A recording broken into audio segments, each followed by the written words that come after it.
L'année 2016 vient à peine de commencer, mais janvier s'achève et nous avons tous traversé le passage obligé du nouvel an.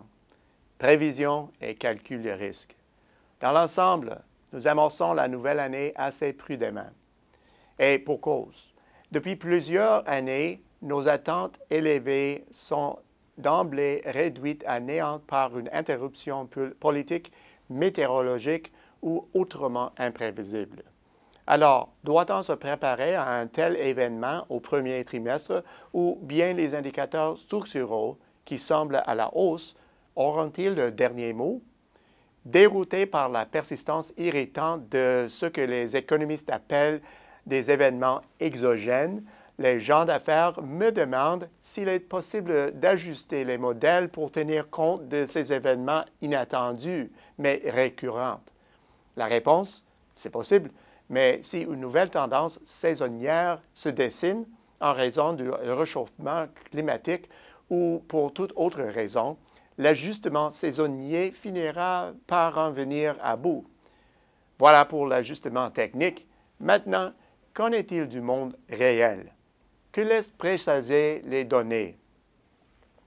À cette période de l'année, les indicateurs précurseurs nous donnent un bon coup de main. Le problème, c'est que certains des points de données prévisionnels les plus fiables ont perdu le nord. Prenons le cuivre, par exemple. On pourrait lui décerner un doctorat en économie pour sa capacité historiquement reconnue à prévoir les mouvements économiques. À la fin de 2015, son rendement annuel avait chuté de près de 30 %. La dernière fois qu'il s'était égaré, ainsi remonté à 2008 et avant cela à 2001. Peu encourageant. Le rendement du marché des actions est lui aussi inquiétant. La chute de 5 % de l'indice S&P 500 en septembre dernier a été surpassée par des autres marchés, ce qui a ébranlé les perceptions du rendement à court terme. Malgré la reprise, les niveaux sont toujours bien inférieurs. Jusqu'à maintenant, la prudence que manifestent les experts dans leurs déclarations de début d'année semble justifiée. Cela dit, il reste à examiner d'autres signaux importants.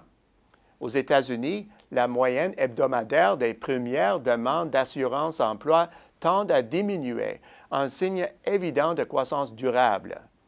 De plus, elle est inférieure à celle constatée lors des 2 derniers creux, soit au début des années 2000 et de 2005 à 2007, 2 périodes marquées par un taux de chômage extrêmement faible.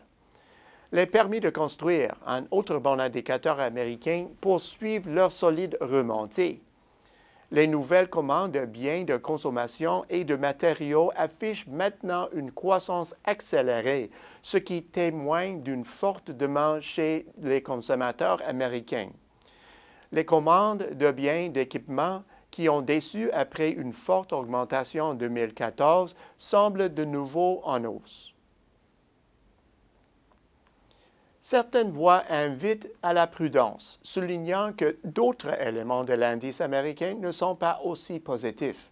C'est vrai, l'indice de crédit a récemment affiché un recul.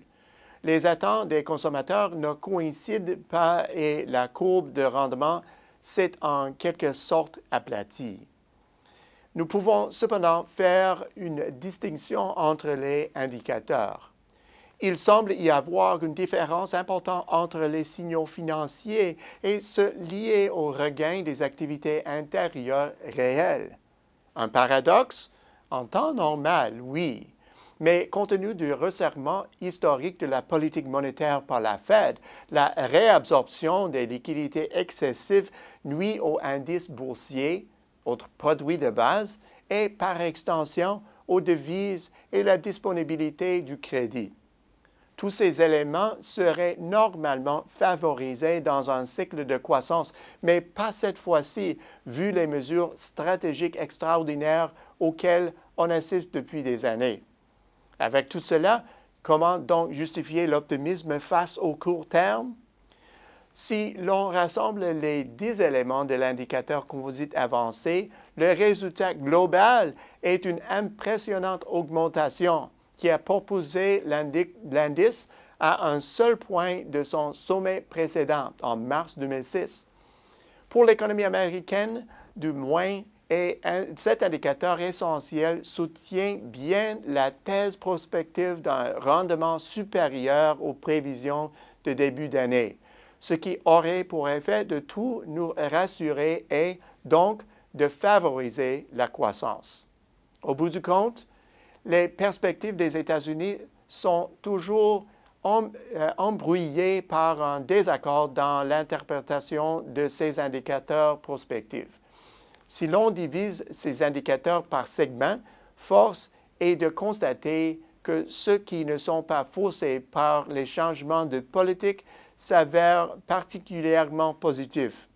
Nous croyons que cette fois-ci, ils pèseront plus dans la balance. À la semaine prochaine, c'est Peter Hall.